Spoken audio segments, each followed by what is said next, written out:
on today's episode of the Finish Line with myself, Richmond Webb and Mr. Ballgame. Tyreek Hill has a pretty decent market if the Miami Dolphins want to move off of him. So, what does that market look like? We will talk about it today. Also, can Chris Grier be trusted in a potential one-and-done year for him and McDaniel to be moving assets via trade, free agency, and the draft? We'll talk about all of that and so much more. Smash that like button. Subscribe if you're new. Let's get into this.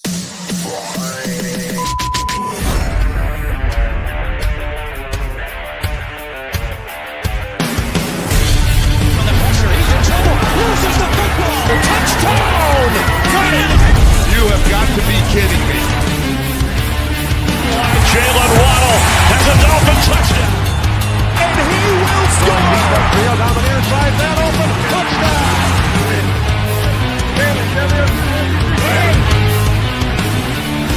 The run from Tua Tagovailoa. Touchdown! He's going deep. He's got it for a touchdown again.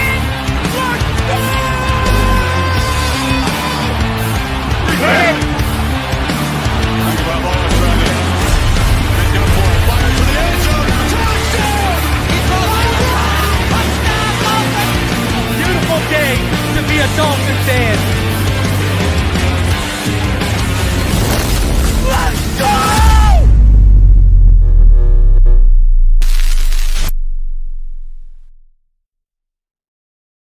All right, huddle up, huddle up.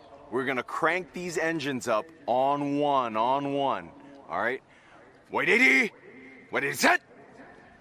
Drivers, start your engines.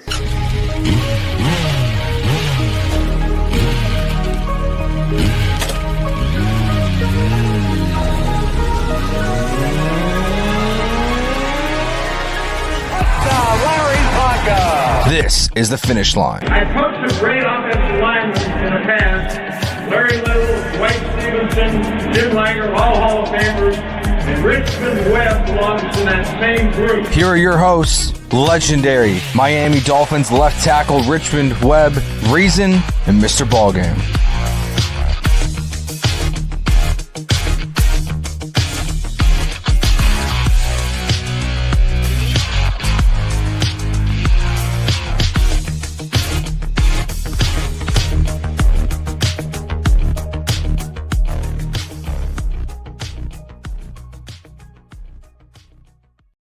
What is good, Fin Nation? What's good? It's your boy Reason. We're back here for another one on this episode of the Finish Line powered by BetUS.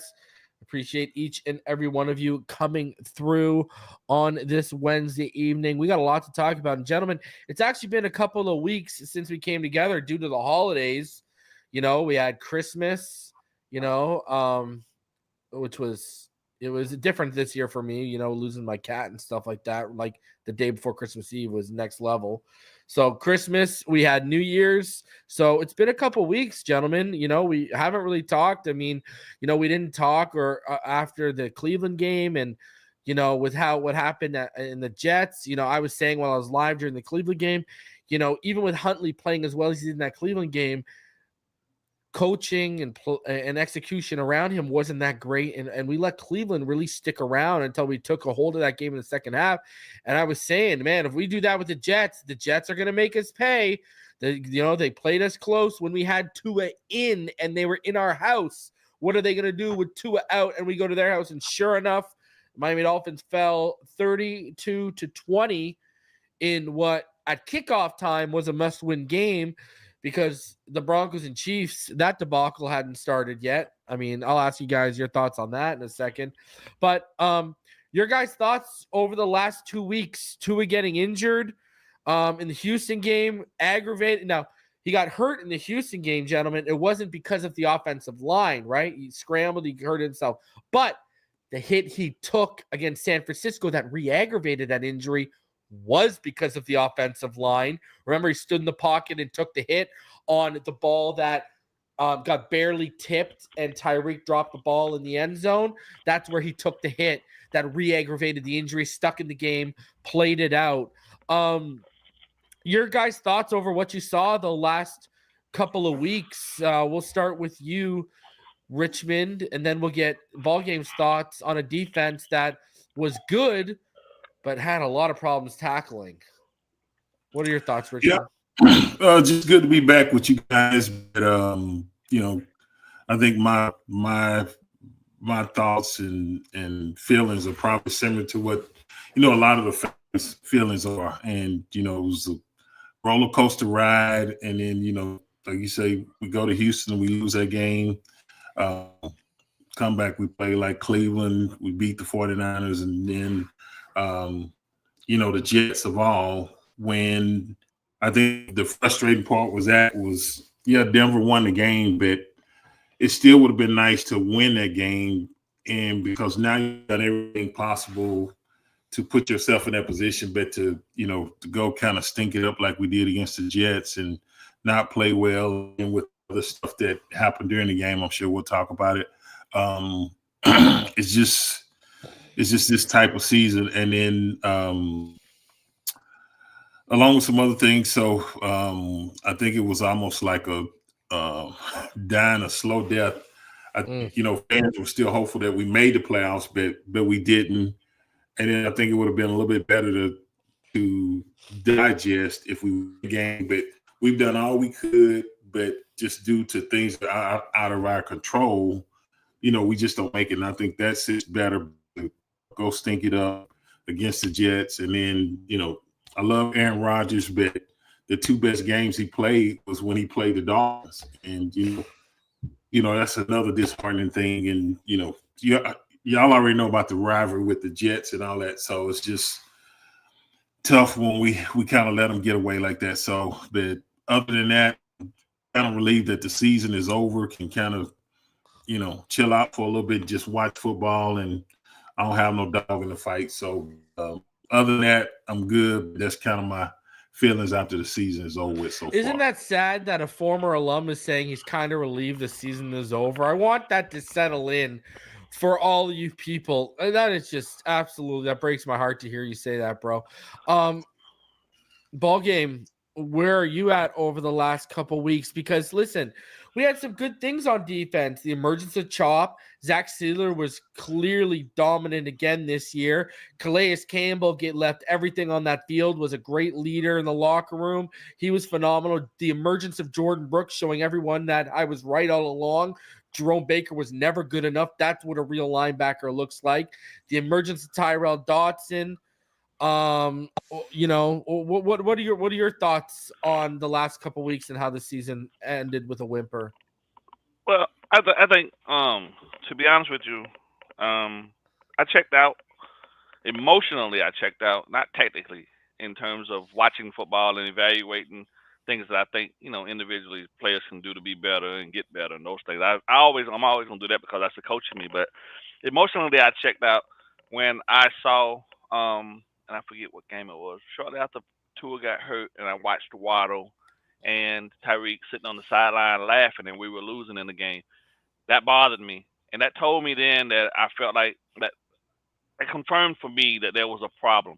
Whereas in that the energy around the team wasn't the right type of energy. Whereas they were standing there laughing with Mike, and you losing. There's no way in the world on any given day ever in my coaching history that I would ever be standing on the sideline with my players laughing during a game when we're losing. There's no way. So that was very disheartening for me. And then I watched over the course of the next couple of weeks, like we got out physical in Houston. That was unfortunate. Yep. I knew that was going to happen, but I thought we would at least stand up a little bit more. But those boys came and they really put it on us. And then we won the Browns in the 49ers game, underwhelmingly. It wasn't anything to really write home and talk about that was going to make people stand up and really feel like some things that changed. But then, to lose to the Jets, that was like the ending of a season that really, for me, really amounted to a whole bunch of nothing and put me back at square one of hopelessness because, like, if you can't be motivated to get up and come out every day and put your best foot forward, especially from the guys that are making $30+ million a year, then where do you go? Right? I got Malik Washington making a name for himself. A-Chain is continuing to prove that he's a dog and that he's going to be a quality player for this team. You know, they punish him right, but he should have got more carries this season. Chop turned out to be exactly what we thought it would be in terms of a dominant force, and he's going to be a young guy that we can build around for the future. You were right about Jordan Brooks. Came in and solidified that position. The defense actually, although they had some tackling issues over the course of the season, really statistically put themselves in a position to be a defense that people had to scheme up to try to figure out how to beat. And, you know, that's a testament to the coach that they have, who puts the time and effort into ensuring that those guys understood what their assignments were. I just want that same type of stuff to transfer, you know, to happen over on the other side of the ball. I think Mike came in with good intentions, but these are grown men, right? And at the end of the day, even though you're their coach and you want them to be able to rely on you and believe in you and things of that nature, you're not their friend, right? This is a business, and you have to draw the line in the sand. And once they cross the line and they make mistakes, you got to hold them accountable. Because at the end of the day, they're getting premium dollars, bro. So. Okay, so because you're making such a good point, talking about the maturity and thing, and I wanted to ask you to this, all right? Former coach, former player, okay? I want to ask you this because I know you both watched the press conference yesterday. Now, we will talk about the Tyreek stuff later on here. That's going to be a lot of stuff we cover with that. Right. But something I specifically want to ask you guys as a former NFL player and a former coach. Let me ask you guys this, okay? What did you make of McDaniel implying that not only were guys fined for being late, but they were multiple time offenders? Like, you talk about them laughing on the sideline and having a good time, and now at the wrap-up thing, they're sitting here telling us, and let's be honest, we will talk about Tyreek Hill in depth later on, but they did imply one of the guys we're all going to automatically think 90% of this fan base is going to think is one of those guys is probably Tyreek Hill. You know, just like example, remember last Thursday or Friday, he missed practice because of an illness, and then someone caught him on TikTok. He was at his shop. He was working the register at his shop, at the Soul Runner shop in the mall. Right. So I'm not here to judge him for that. I'm just telling you, so anyways, Mike McDaniel basically said there's people that are multi-time. Bradley Chubb said, he said he clearly was the most vocal about Tyreek's, comments. He said, if people don't want to be here, you got to move on with the people who want to be here, blah, blah, blah, blah, blah. So we'll get into all that Tyreek stuff later on. Right. But your thoughts on the fact that even reporters said, gentlemen, multi-time offenders being fined for being late, for doing stuff like this, that's high school stuff. What are your thoughts on where McDaniel stands with that locker room, that they're so brash in a year where the expectations are so high that we get down a little bit and these guys just start showing up late for practice? They don't care that the team is finding them, because I look at it, Ballgame, and I'll start with you, Ballgame. I start questioning whether the coach has lost the locker room or not, especially if one of those or multiple of those multi-offenders are some of your leaders.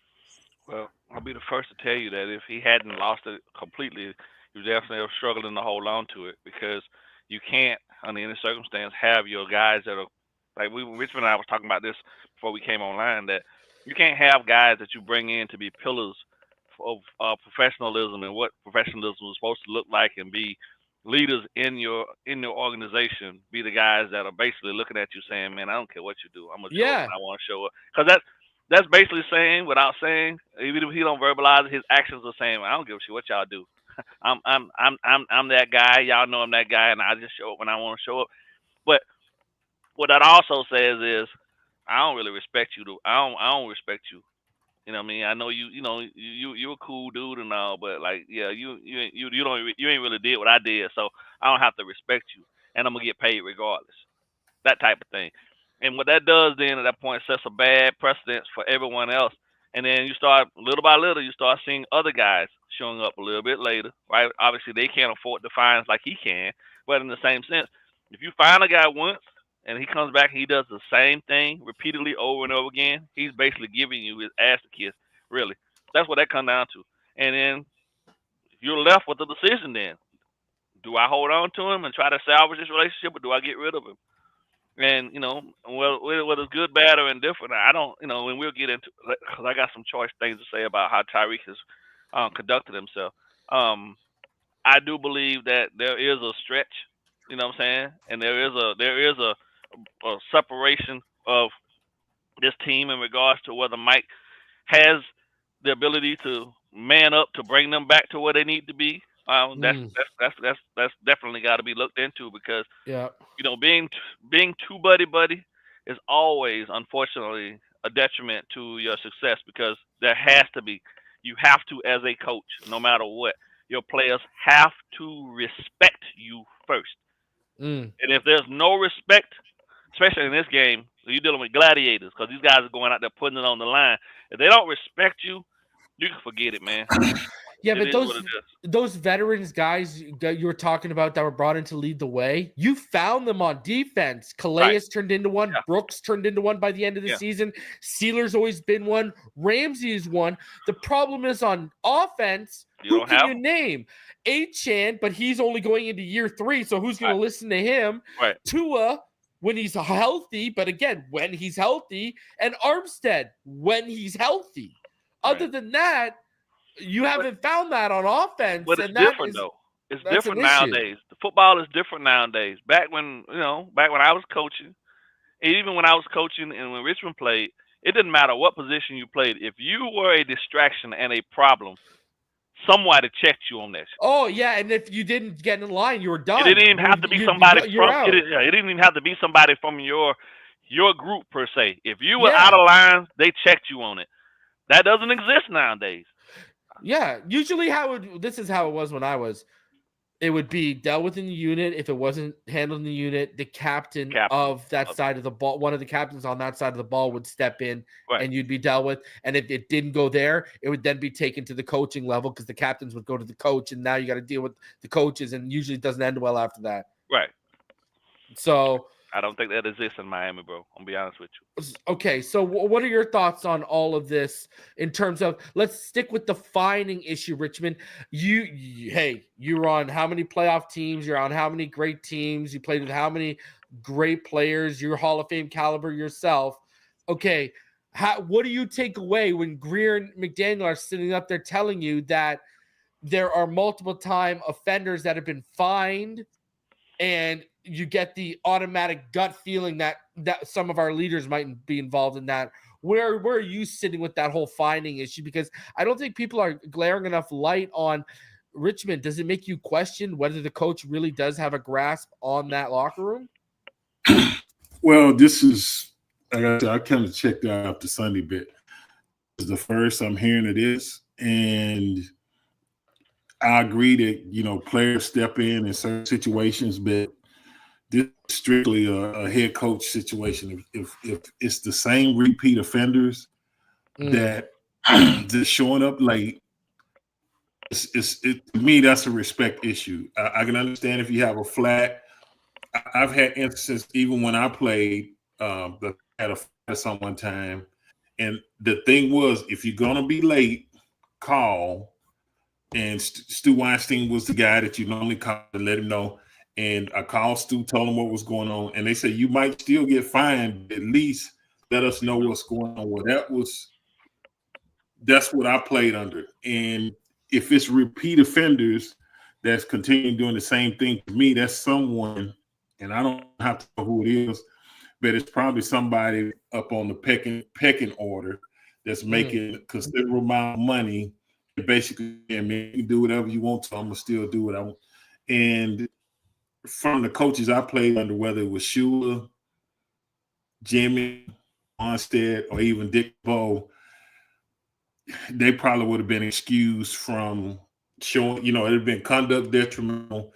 It would have been set down for some games. They was gonna hit you with some real fines, not just. It's probably $500 or $1,000 for being late, but that's nothing when you're making that kind of money. But it's gonna be a deal. Either you're gonna be with us or whatever, because the issue comes in when even the younger guys see it. Not saying they're going to necessarily do it because they're saying, well, I really need this job, but it's other veterans and stuff that look and say, hey, how you keep letting this guy get away with this, and all you doing is keep hitting him with a fine? It ain't phasing him nowhere. To me, he if it was when I was playing, he would have been missing on Sunday, and you would have knew why. But it's just yeah. You can't allow that to happen, especially because if it's one guy that's making a lot of money, then another guy might say, well, he ain't showing up.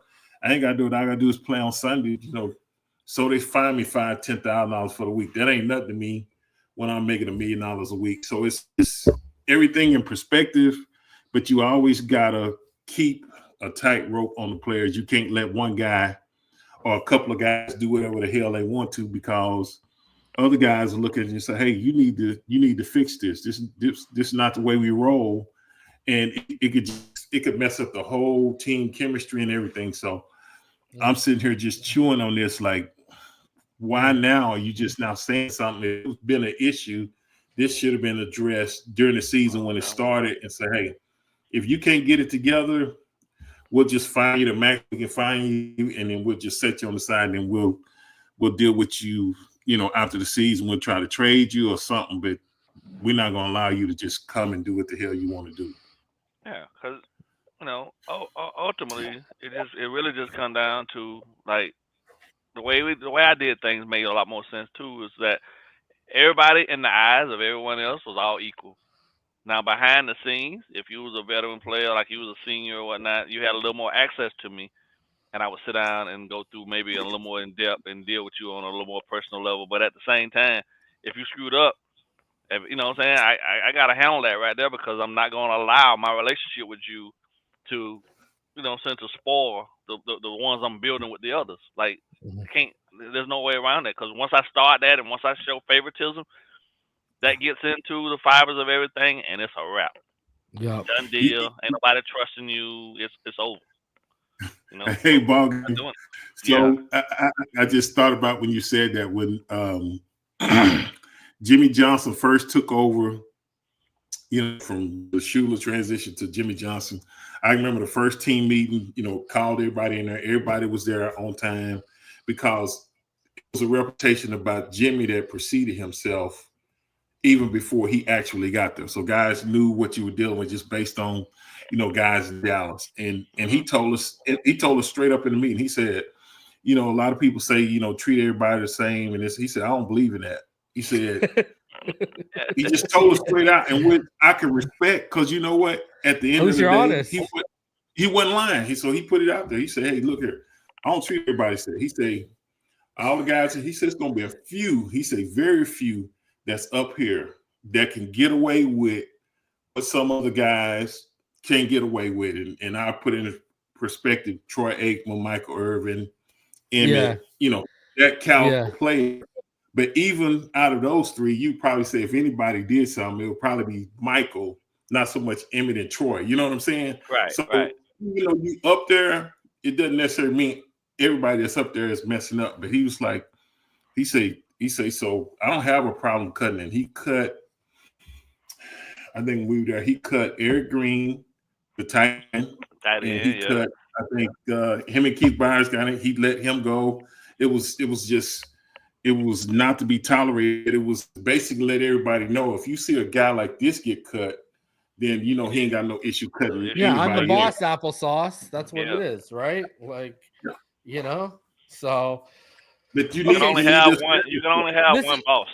Yeah, but this is a perfect segue. Okay, Richmond, you've been under Shula, you've been under Jimmy, you've been under all the, you mentioned Dick LeBeau, you've been on all these great minds.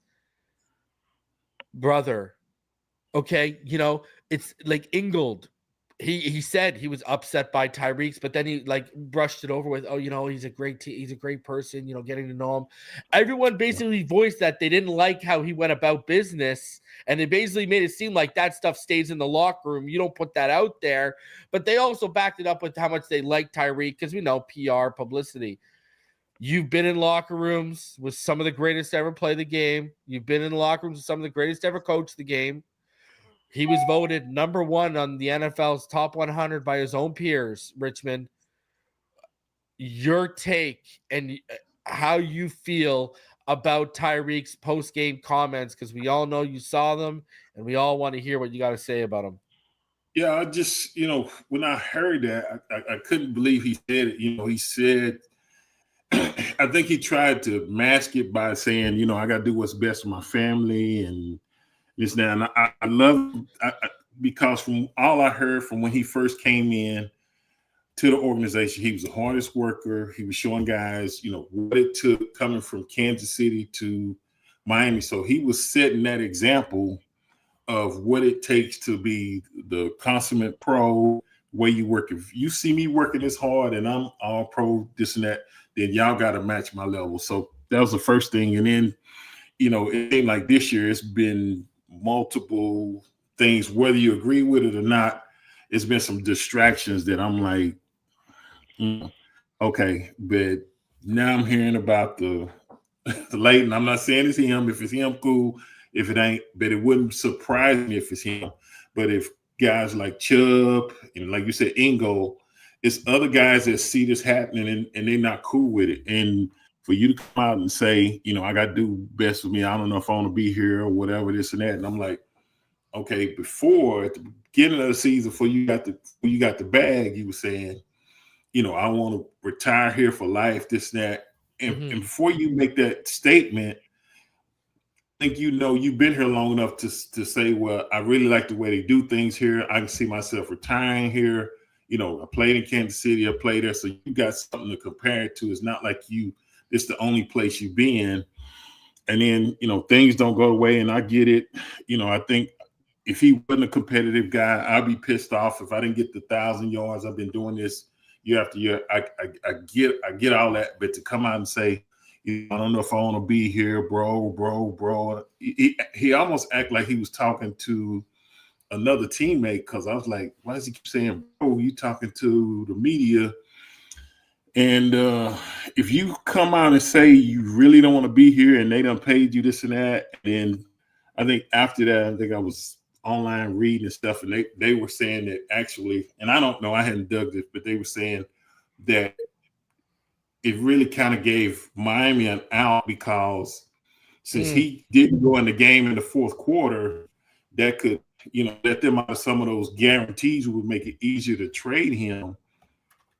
And that disturbed me, because typically the player in Ballgame was talking about it before the show started. Do you want me to tell you exactly what just before you go on? Okay, I'll just to tell you, to Tyreek's apparent refusal to play on Sunday could trigger a contract showdown, which could allow the Dolphins to wipe out his remaining guarantees. It could also allow the Dolphins to pursue partial repayment of more than $24 million in signing bonus and roster bonus money received in 2024. For 2025, he has a $15.85 million option bonus and a $10 million salary and a $1 million roster bonus, a $1.8 million in per game roster bonus, and a $1,000 offseason workout bonus.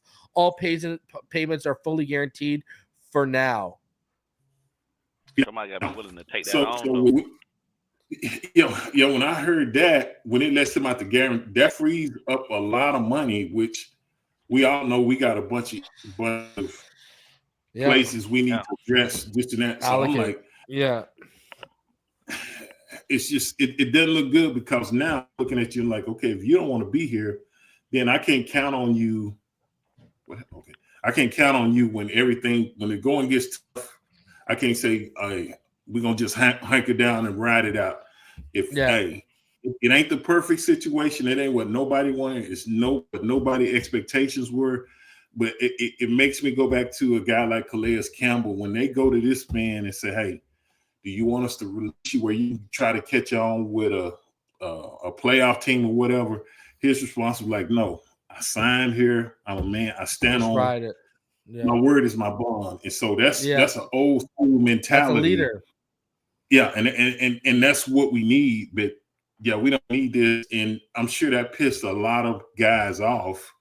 And they hadn't publicly came and said it, but for you to say, well, I'm out, bro, I gotta do what's best for me, this and that. I think it was, for me, it was a situation where they can just say, okay, let's go ahead and let's go ahead and move him, and we can really address a lot of, because to me, that's enough money to get at least 2 or 3 good free agents in certain spots to where you can really boost it. That's the way I look at it. Well, with what we were just talking about with the finding and the maturity, is this also your way to really send a message? Yeah. I think you got to send a message. Nobody is above the team. No one. Yeah. No one is above the team.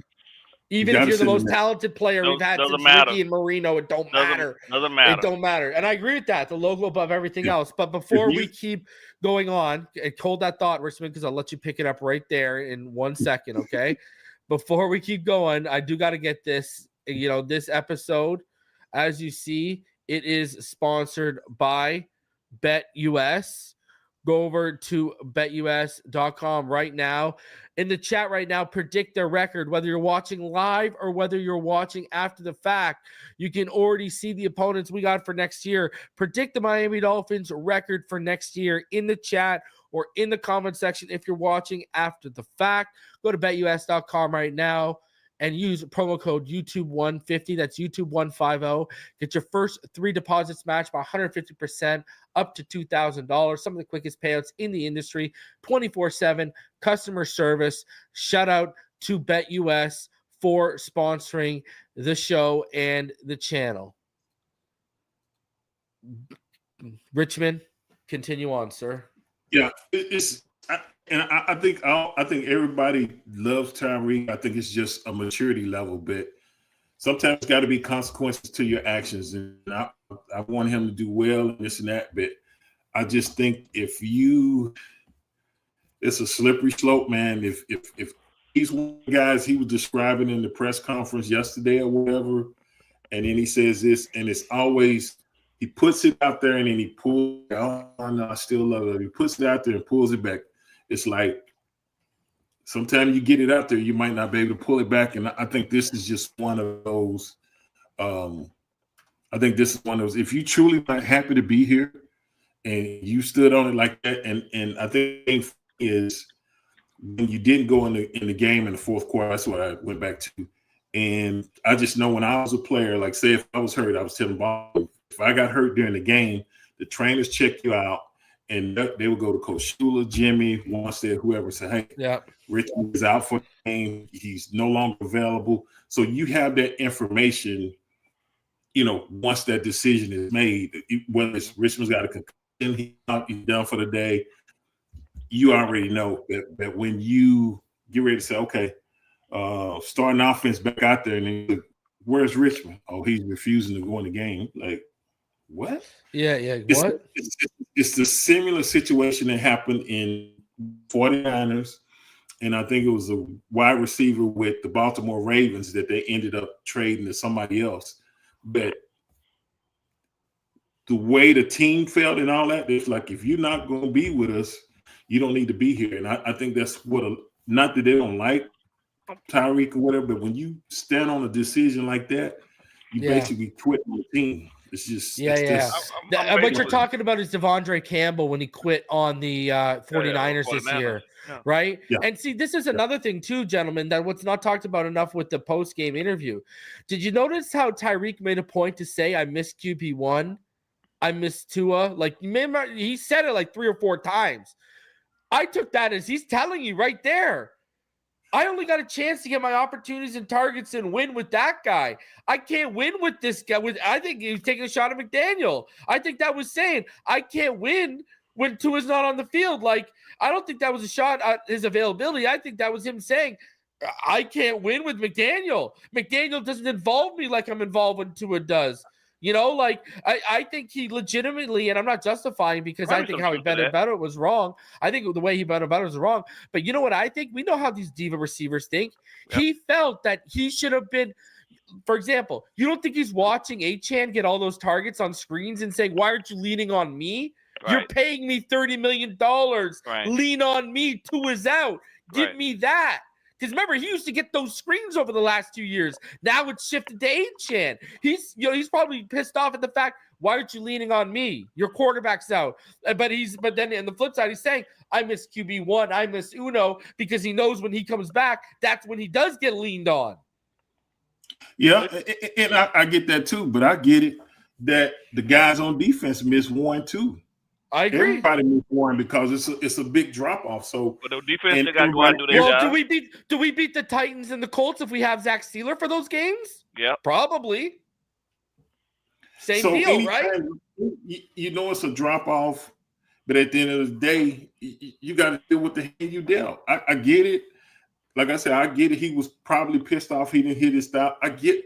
Yeah. Trust me, I get all that, but that's out of your control. But Richmond, my question is there a bigger issue? Is this a Mike McDaniel Tyreek issue? Clearly, that's where I'm going with this. He seems like he's making it known it's a Mike McDaniel issue for him. You know. Well, I would think it could be that you making the coach to escape. He didn't go out there and hurt Tua. No, he didn't. But remember, what did McDaniel say when Tyreek got off that plane? I'm going to get you 2,000 yards in a season. And I never said that. And y'all put that 2,000 yards over winning the division last year, and look what happened. We were that close to winning the division, and you should just run the offense. Instead of just saying, "Hey, you're going to be a vital part of this offense," but nobody. It's almost. I give you a perfect example. That's that fandom stuff. Look at the Eagles this year. Saquon went over 2,000, had a chance to break the record, and then the day after he broke 2,000, he said, "No, it really don't matter." But then he thought about it, and he wanted to come back, but the coach made the decision. Which was a tough decision. I would have liked to see him have an opportunity to at least try to break it. But at the end of the day, it was more about the team goal. Yeah, I agree. You send him out there and he get hurt, then now the coach got to wear that. Yeah. Don't get me wrong. I think Tyreek was wrong, and I tweeted, if any player, coach, or front office member doesn't want to be here, I'll pack your bags and call the Uber for you, bro. Yeah. It ain't nothing to talk about. I mean, if losing is going to thin the herd, we clearly already need to, from what we've learned over the last couple of weeks, not just from the press conference, but from the play on the field, missed tackles and guys going into business for themselves, Javon, and all this kind of stuff. Hey, we need to thin the herd. Clear with how Tyreek's feeling. Clearly, we need to thin the herd a little bit. So if adversity, hey, Mike, you were right. Adversity does breed opportunity. It breeds opportunity for us to clean the herd. Yep. So, okay, let's get into this then, gentlemen. Tyreek, and he has a market. So we're going to play two things on Tyreek. So let's talk about but before we get to the market, I want to play this from Rich Eisen because I think this is very interesting. Rich Eisen, he thinks everyone's playing nice right now because we're not going to hear from anyone till the Senior Bowl or the Combine, and a lot can happen when everyone's silent. Because remember, a couple of days ago, Tyreek changed his profile pic. It was the picture of Antonio Brown quitting on the Bucs. Someone put his face on it, but he's since changed it back to him with the Dolphins. Okay, so let's play this. Just give me a thumbs up that you can hear it when I do play it. But let's play what Rich Eisen said. Okay, so this is what Rich Eisen said. If Tyreek doesn't tweet anything out and doesn't put any other statement out there verbally or using his thumbs. Oh, he's changed his avatar back. That's a wise decision, I think. Yeah. That he if he doesn't say anything, the next time a Miami Dolphin official speaks into a microphone is only if they wish to, I imagine, at the Senior Bowl. And after that, it will be at the Combine, which is the last week of February. It's now January 7th and 8th, as you know, right? So I will just be walking around the Combine, and I have a feeling I'm going to be hearing a lot about this situation. Because if they put the genie back in the bottle for the moment, it may be, keeping conversations to themselves. The conversation to keep to themselves might be him talking about his quarterback, having the inability to have his availability. Or it could be about money. It could be about a contract. It could be about I haven't asked for a trade out, but maybe the team says, I'm just totally spitballing here. It doesn't help the situation. Because if he does want out, even though he hasn't asked for it, then the way out is to remove the photograph of your head on the shirtless body of Antonio Brown and don't say anything. Mm-hmm. And nice. I just know walking around the combine, I'll keep an ear out. As you know, I come back with rumors. Which is true. Eisen always comes back from the combine with crazy rumors. But what are you guys' thoughts on that? Because Grier and McDaniel discussed it yesterday. They both said they had like long, proactive meetings with him. Grier did admit, though, gentlemen, that he did not backtrack his comments. He didn't directly request a trade, but he did not backtrack his comments. So when he just talked to Chris Grier. So what are your thoughts on this? Do you think this is now play, and we'll get into the market in a sec here, but do you think this is now play nice? The phone will ring a little bit and the Dolphins are listening, or do you think this is repairable? Well, I think it's a combination of different things, but all in all, I think the most important piece is that if they got him into the room and they had a conversation with him, this is an opportunity for him as a player in the position of being able to freely speak for himself to just let them know, maybe to some degree, how this situation can be improved, right? He did come from a place that was highly effective, you know what I mean, and they were extremely successful, you know what I mean. If they're willing to listen, then maybe he can speak to, hey, we got to, if Uno is our guy, we got to do everything in our power to protect him. We got to make sure that the wall in front of him is elite. You feel me? Like, and if you can't take that from a player, one of your highest paid players on the team, now generally he ain't supposed to be talking about these different things because that's not his lane. But if you're gonna give him an open forum to have these conversations, you want to hear him out. If he's in there speaking on behalf of trying to, air his frustrations, just letting it be known that these are things that can help fix the situation so they can get that run game going like Mike wants, and they can stay healthy for a full season, then you got to kind of listen to him. I always thought to myself that the best way to approach a situation with a star player that's disgruntled is to go head on at it, right? Tell me what your issues are. Let me hear you out so you know that I'm hearing you, and then I'll tell you exactly how I can go about possibly fixing this. And if my fix doesn't work for you, then we can find you somewhere else to go. But at least give me an opportunity to fix it first.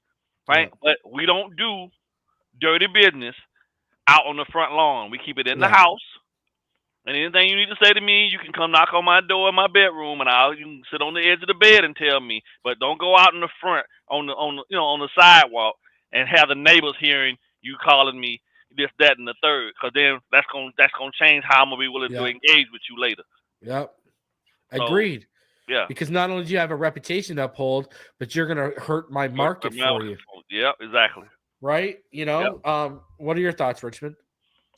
I hear that. And I guess for me, the issue is you took yourself out the game in the fourth quarter, one. Yeah. Damage has been done by Richmond. I can already feel it, eh? I hear all that. I hear that, you pissed off that one is hurt, but if you really look at it, other than the 49er game, when Tua got hurt early on, it was based on a concussion by him not sliding. It wasn't nobody else caused that injury. So you mad at us for some things that's kind of out of our control, but how can I trust that even if we have this long, engaging, clear the air deal, you don't get pissed off again, and then you get pissed off again and say, well, hey, I'm gonna take myself out the game again. That's the part I'm having a hard time. Because now I don't know if I can trust you. Like, you know what I'm saying? That's what's hitting me. Yeah, exactly. I'm with Scotty. Once a player moves himself from a game, that's the line you can't uncross. It's just that's the one that's, and I think that's not only with me. I think that's with some of his teammates. It's not that they don't like him and this and that. It's just, bro, you quit on us. And then even with the Rich Eisen thing, for you to post the meme and put your face on Antonio Brown, I'm like, there's a time to troll and there's a time not to troll. You know what I mean? Man, that's a meme for me to swallow, bro. I'm gonna tell you that. Well, Richmond, and I like said it a him. couple I weeks. think he's one of the great players. I said it a couple weeks ago, Richmond. Did you see when he was trolling Richmond? Did you see when he was trolling Dolphin fans about joining the Chargers like a couple weeks ago? We were still in the middle of a playoff race.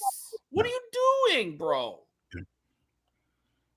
And that's what I said. How can I trust you? And it's like, if I keep you here and you do it again, then people gonna say, man, you should have got rid of it. And not only them, and you're weak. You're weak. It's gonna be players. Yeah, it's gonna be players. Like, oh man, they should have got rid of me.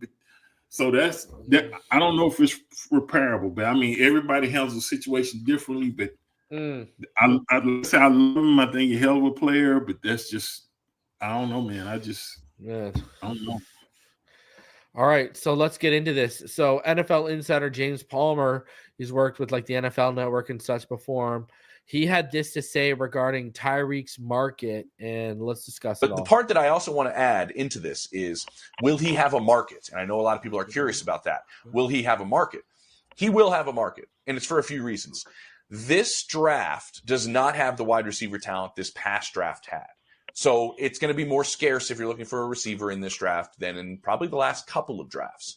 2, the free agent market is not all that great. You say T. Higgins is kind of the belle of the ball of that at 25 years old. And outside of him, you have guys like Keenan Allen or Chris Godwin coming off of another injury.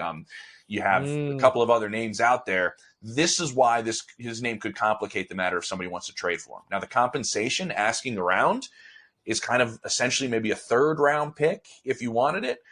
He is tradable within this contract. It can be traded. And so teams that could possibly be interested in, I would look at Washington because I think they'd be interested in T. Higgins as well, whether it's New England, who needs a lot of skill help, whether it's Arizona, who can maybe need a compliment to Marvin Harrison Jr. and Trey McBride. There will be teams that are interested. Yes, it'll be 31 in March. Yes, he had a massive drop-off this year, but he's still a unicorn-type player. He's not the same player he was, but he's still outstanding. So that's where everything kind of stands with Tyreek Hill. 3rd-round pick, I'm restructuring that deal. Bro, because when you consider we gave up a 2022 first, a 2022 second, a 2022 fourth, a 2023 fourth, and a 2023 sixth. We gave up 5 draft picks, and we paid them twice, and we're going to get a 3rd. But here's where I think you can make it happen, Ballgame. Follow me for a little bit. As the young ones to say, walk with me. All right? You can I think because there's going to be needy teams. Like, for example, what if Shedeur falls to the Raiders and the Raiders draft him? They're going to want a guy like Tyreek, and Tyreek Hill screams Raider. I think the Commanders to pair with McLaurin make a lot of sense. The Giants, if they draft a young quarterback, a guy to pair with Malik Neighbors, makes a lot of sense because they're different skill sets. And those are just a few examples. The Chargers make sense, right? Because they don't have weapons. Arizona might need a guy to pair with Marvin Harrison, like he said. There's just a lot of teams that make sense when you break down. Now, I would prefer get him out of the AFC. Exactly. I'd prefer to trade him the NFC, and if I was going to trade him the AFC, I would take a 3rd-round pick in Jerry Jeudy and send him to the Cleveland Browns, baby. Take that, Tariq. Enjoy. But so my whole point is with all these teams we're listing, I think the best option you can get by fielding calls, you want to get 2 or 3 teams involved. Yeah, exactly. Like betting against each other, and going against each other so you can drive the value up. What are your guys' thoughts on? So let's start with you, Ballgame, because already, what are your thoughts on the potential value being only a 3rd-round pick? And what are your thoughts on where you would send him? Well, first and foremost, I'm not sending a weapon to any of my no anyone people I got to compete with. Yeah, you're definitely gonna be. It's got to be an NFC team for me. That's the first requirement. And second, it has to be someone that's willing to give up.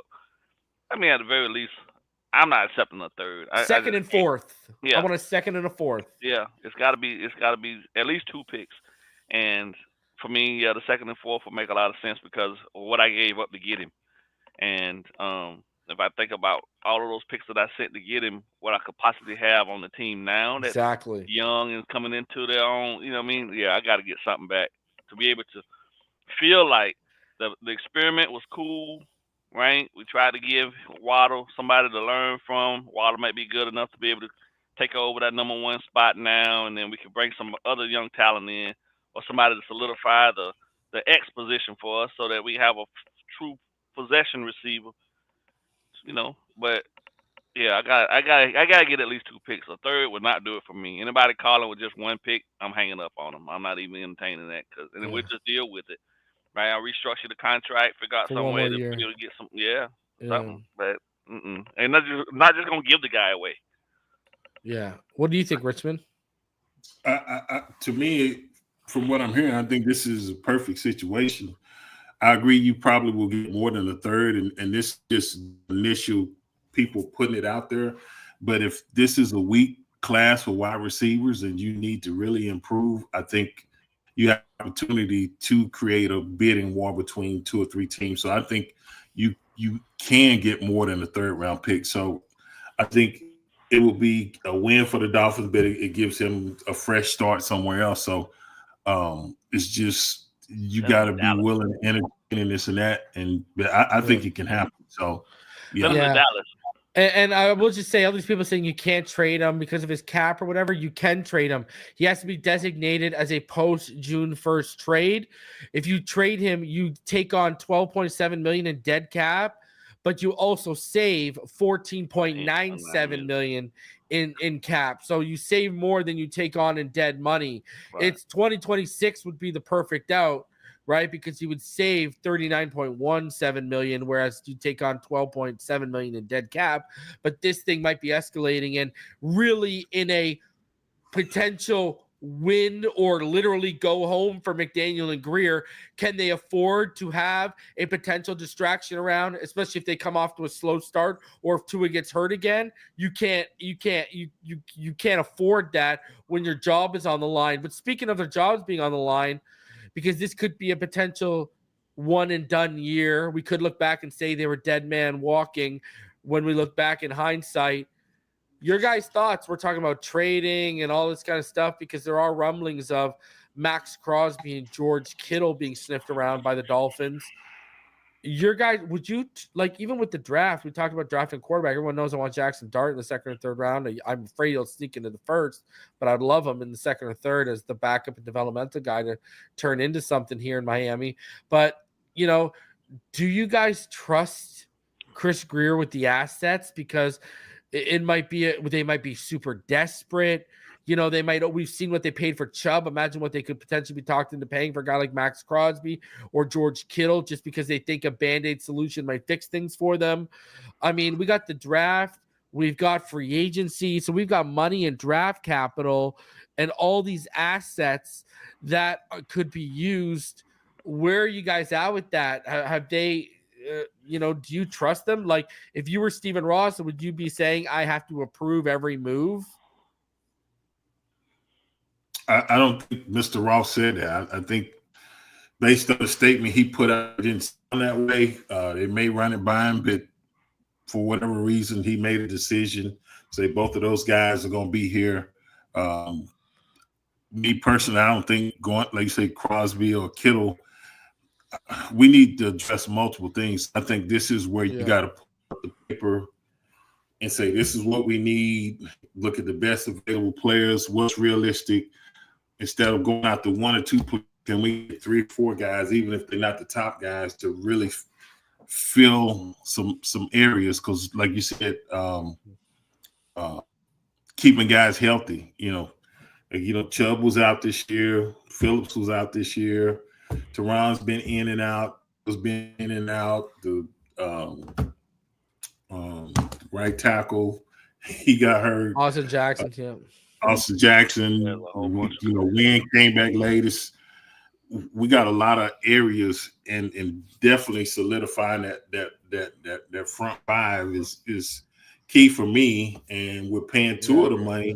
It's got to be for them. So to say you're going to go out and get, one guy and blow the majority of the money on that doesn't make sense to me. So you got to be really, really strategic. And I'm hoping that, Chris Grier is thinking that way along with the rest of the scouting department and saying, hey, can we fix this? And if we can, what do we got to do to get it? And I think you're right. We got to have a good quality backup that in the event that Tua goes down, a guy that we can say, hey, we feel comfortable if Tua has missed 3 or 4 games, this guy can come in and win a few games for us until he gets back. And you just got to be realistic. If it hurts people's feelings, it's time to grow up and this and that. But at the end of the day, you got to do what's best for the organization, the team, the players that's here, and bringing the best players available to try to get this thing turned around. You also need to find 2 new starting guards. I think you need to find 2 new depth guards, and I think you need to find a new swing tackle. That's why I want one of those top Will Campbell or Kelvin Banks at the top of 13 if one of them falls. So it's because they can play guard or tackle, so they can start off a guard, and if Jackson or Patrick Paul or if Armstead doesn't retire and he's back, you can kick out one of those guys to tackle, and they can start off a guard. Like, we need flex. Like, I want to double dip on the offensive line in free agency and the draft. What are your thoughts, Ballgame? What are your thoughts? Well, for me, man, it all comes down to following through on the commitment to build the roster the way it's supposed to. Half-assing it and just, being, ego-driven to think that you can turn guys that have never had the potential to be anything else other than what they've shown you to be, trying to sell us that when we know better. That, that's just a smack in the face, man. And I don't like for anybody to play in my face, And for him, for Grier to go through this process and then now want to sit around and evaluate it, maybe you could have made some. We've been telling you this for the longest time. And that should have been priority 1 when you went and you drafted Tua, knowing that he was, he was prone to injuries. I don't want to say injury prone, but prone to injuries. You see what I'm saying? So that should have been the focus, regardless of who the quarterback is. Build the offensive line, and that's one less thing you have to worry about. It's protection of whoever the signal caller is back there, whether it be Tua or somebody else. That just makes the job and the execution of the job that much easier if a guy knows that he has at least 3 to 5 seconds to be able to get through his reads, as opposed to having to run for his life as soon as the ball is hiked.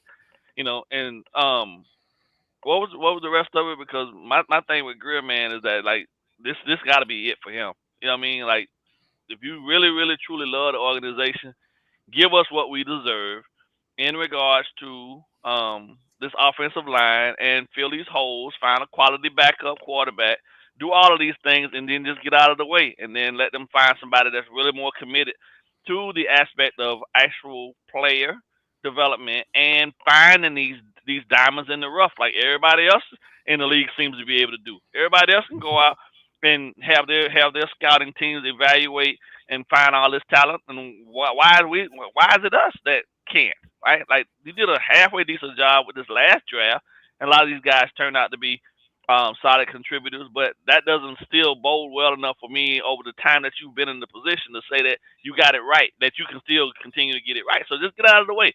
Go ahead and move up to whatever senior job that Ross is gonna give you. No slight, you know what I'm saying? You tried, but let somebody that really understands who these kids are that are coming in, you know what I'm saying, and know how to really truly evaluate talent. Let somebody else have the job now at this point. And then maybe, the product and maybe what we get back in return for following, blind allegiance to this team is rewarded with some more wins and some playoff wins and things of that nature. Because it's been too long, man. And, riding around, like I said, with ego, as your motivator of saying, oh, well, you guys are more worried about this than we are. Like, everybody in the league is worried about it. Even your quarterbacks on the roster were worried about it at this point. You know what I mean? Like, it's proven now. You did a piss poor job of that. Yeah. Right? Let's get it right. And then you can go on off into the sunset, bro. You can get up out of there. You know what I'm saying? Do right by us. So. All right. Well, always a pleasure, gentlemen. Over 400 of you in the room. Please do me the favor. Smash the like button. Subscribe if you're new. Shout out to BetUS for sponsoring this video. I'm going to be back tomorrow with Neil Driscoll for Fin Too Deep. We'll see how he's feeling tomorrow, because it's always a different emotion and on a different day with Neil Driscoll. So we'll see what's going on tomorrow. Please smash that like button on the way out. I appreciate each and every one of you for coming through. And the offseason has just begun. Fins up all day, every day. We'll see y'all on the next one. Take it easy, everyone.